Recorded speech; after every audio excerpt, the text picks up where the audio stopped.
नमस्कार दोस्तों, जय श्री कृष्णा, राधे राधे। श्री कार्तिक महात्म्य 11वां अध्याय।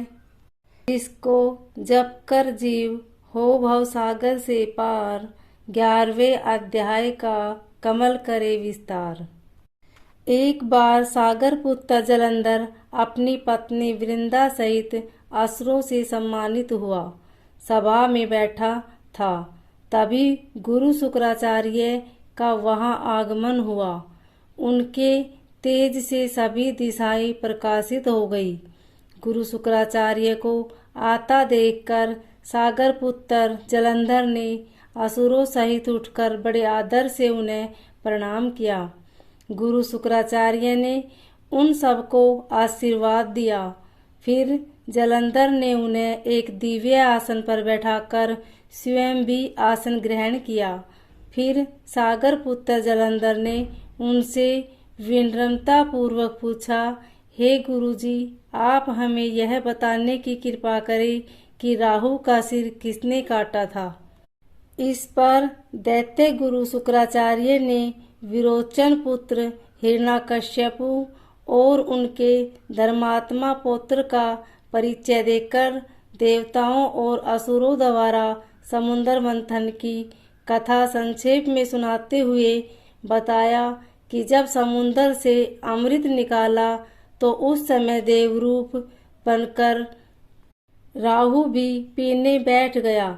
इस पर इंद्र के पक्षपाती भगवान विष्णु ने राहु का सिर काट डाला। अपने गुरु के मुख से इस प्रकार के वचन सुनकर जलंधर के क्रोध की सीमा न रही। उसके नेत्र लाल हो गए। फिर उसने अपने धसमर नामक दूत को बुलाया और उसे शुक्राचार्य द्वारा सुनाया गया वृत्तांत सुनाया। तत्पश्चात उसने धसमर को आज्ञा दी कि तुम शीघ्र ही इंद्रपुरी में जाकर इंद्र को मेरी शरण में लाओ। धसमर जलंधर का बहुत आज्ञाकारी एवं निपुण दूत था।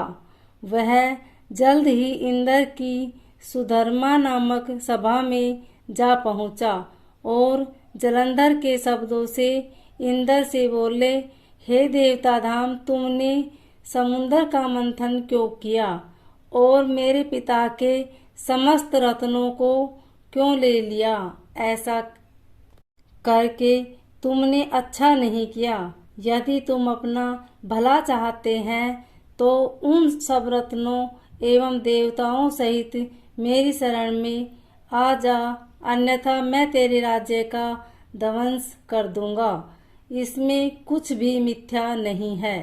इंद्र बहुत विस्मित हुआ और कहने लगा, पहले मेरे भय से सागर ने सब पर्वतों को अपनी कुक्षी में क्यों स्थान दिया और उसने मेरे शत्रु दैत्यों की क्यों रक्षा की? इसी कारण मैंने उनके सब रत्न हरण किए हैं।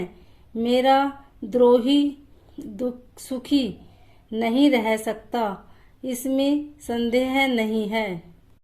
इंद्र की ऐसी बात सुनकर वह दूत शीघ्र ही जलंधर के पास आया और सब बातें कह सुनाई।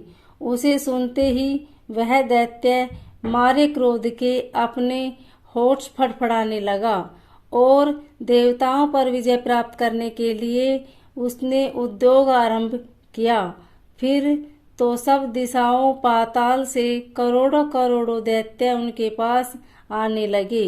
शुंभ निशुंभ आदि करोड़ों सेनापतियों के साथ जलंधर इंद्र से युद्ध करने लगा। शीघ्र ही इंद्र के नंदनवन में उसने अपनी सेना उतार दी।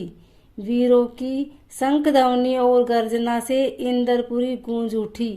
अमरावती छोड़ देवता उससे युद्ध करने चले।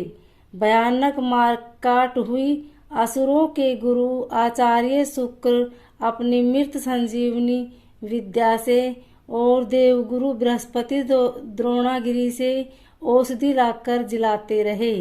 इस पर जलंधर ने क्रुद्ध होकर कहा कि मेरे हाथ से मरे हुए देवता जी कैसे जाते हैं?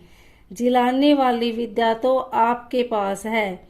इस पर शुक्राचार्य ने देवगुरु द्वारा द्रोणाचार्य से औषधि लाकर देवताओं को जिलाने की बात कह दी।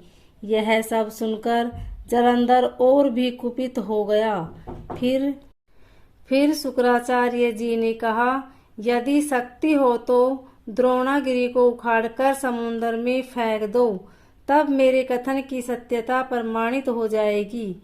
इस पर जालंधर कुपित होकर जल्द ही द्रोणागिरी पर्वत के पास पहुंचा और अपनी भुजाओं से पकड़कर द्रोणागिरी पर्वत को उखाड़कर समुद्र में फेंक दिया। यह तो भगवान शंकर का तेज था, इसमें जालंधर की कोई विचित्रता नहीं थी।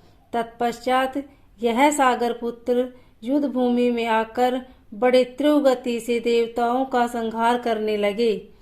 जब द्रोणाचार्य जी औषधि लेने गए तो द्रोणाचल पर्वत को उखड़ा हुआ शून्य पाया। वह भयभीत हो देवताओं के पास आए और कहा कि युद्ध बंद कर दो, जालंधर को अब नहीं जीत सकोगे। पहले इंद्र ने शिव जी का अपमान किया था। यह सुन से देवता युद्ध में जय की आशा त्याग कर इधर उधर भाग गए। सिंधुसुत निर्भय हो अमरावती में घुस गया। इंद्र आदि सब देवता